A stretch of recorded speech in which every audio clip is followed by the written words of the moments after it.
En primer lugar, yo quiero dejar bien claro que siempre he manifestado que las sedes han sido inconstitucional, que eso violentaba los 112.777 kilómetros cuadrados y era un artículo pétreo, tal y como lo ha manifestado el abogado. Sin embargo, también debemos manifestar que en el Congreso Nacional, la abogada Maribel Espinosa, en la primera sesión del Congreso Nacional, presentó un proyecto de ley, un documento en donde recogía incluso de mejor manera la abolición de las sedes, declarando desde su inicio inconstitucional también e improcedente la ley de las sedes y ese documento... Sí, ese documento. Y ese documento y lo que estaba planteado se debió haber ratificado en la siguiente legislatura. ¿Se aprobó no, eso le quería preguntar, ¿se aprobó eso, no, verdad? porque tenía que ver y nunca fue agendado.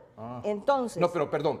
Tan traidores entonces son. Perdón, solo para aclarar. ¿No fue agendada la ratificación o la aprobación? La ratificación. Muy bien. Entonces ese documento al cual hace referencia, que en el Congreso se presentó para dejar...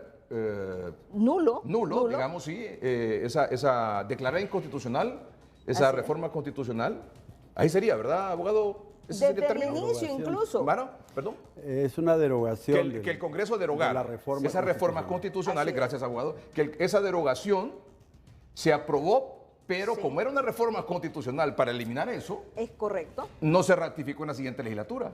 Incluso lo pedimos cuando se iban, ¿se recuerdan ustedes las sesiones extraordinarias que pedimos?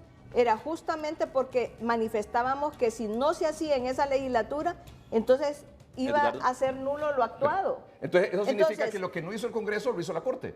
Exacto, tardíamente. Sí, es decir,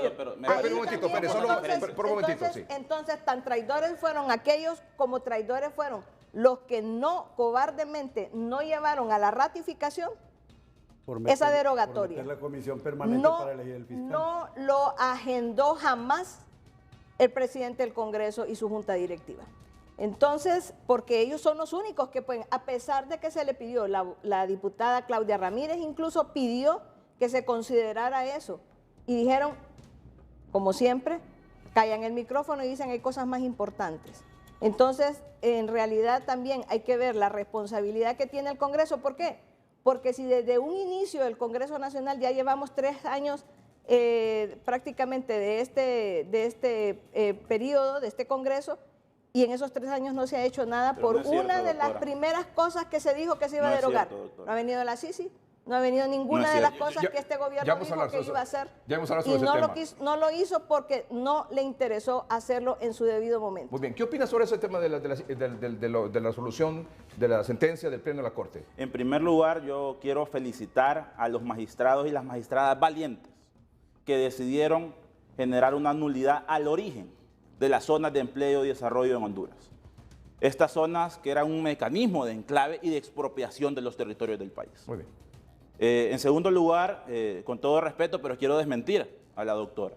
Es decir, en el Congreso se turnó una iniciativa, no fue la de la abogada Maribel Espinosa, y no fue la de la abogada Maribel Espinosa precisamente porque ella históricamente ha representado grupos económicos que están vinculados a la sede y a otros intereses económicos en el país. Pero se aprobó otro proyecto. Se aprobó para derogar un decreto las sedes. Y no hubo voluntad política en el mecanismo de ratificación de los diputados de la oposición.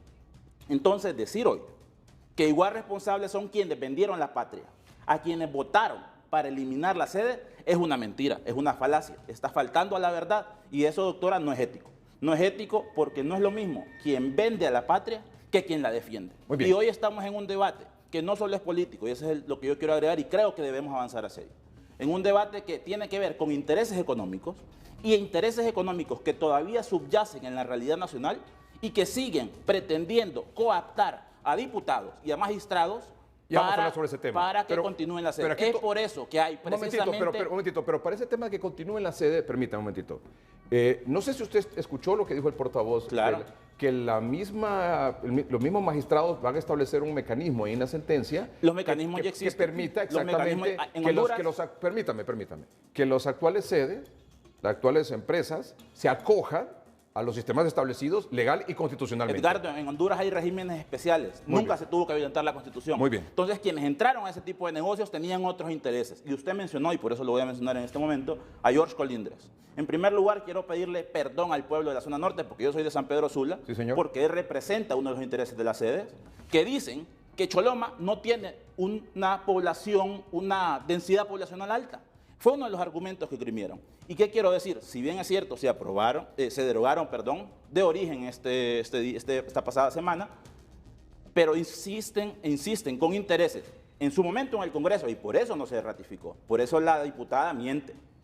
Y intentaron en la Corte que la derogación y la nulidad no fuera de origen, porque quieren mantener un mecanismo de expropiación y de saqueo. Pero fue de origen al final. Pero los intereses económicos persisten, y eso el pueblo hondureño tiene que saberlo, y nosotros no podemos faltar a la doctora quería aclarar. Pero ¿el artículo pasó o no pasó?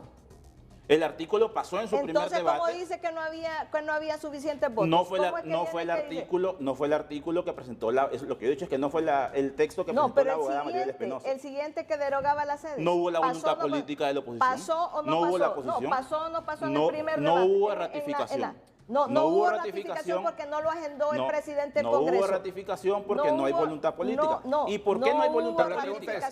¿Por qué no hay voluntad política? Y con esto le respondo porque tiene que ver con el segundo tema. Lo que está diciendo la doctora es que indistintamente que haya sido el de la abogada Maribel Espinosa o el que sea. No puede ser indistinto porque tienen componentes de fondo pero diferentes. se aprobó la reforma constitucional. En un primer debate. No. Se aprobó la reforma constitucional. Se aprobó. En un primer momento sí. No hubo ratificación. Exacto. Se aprobó la reforma constitucional.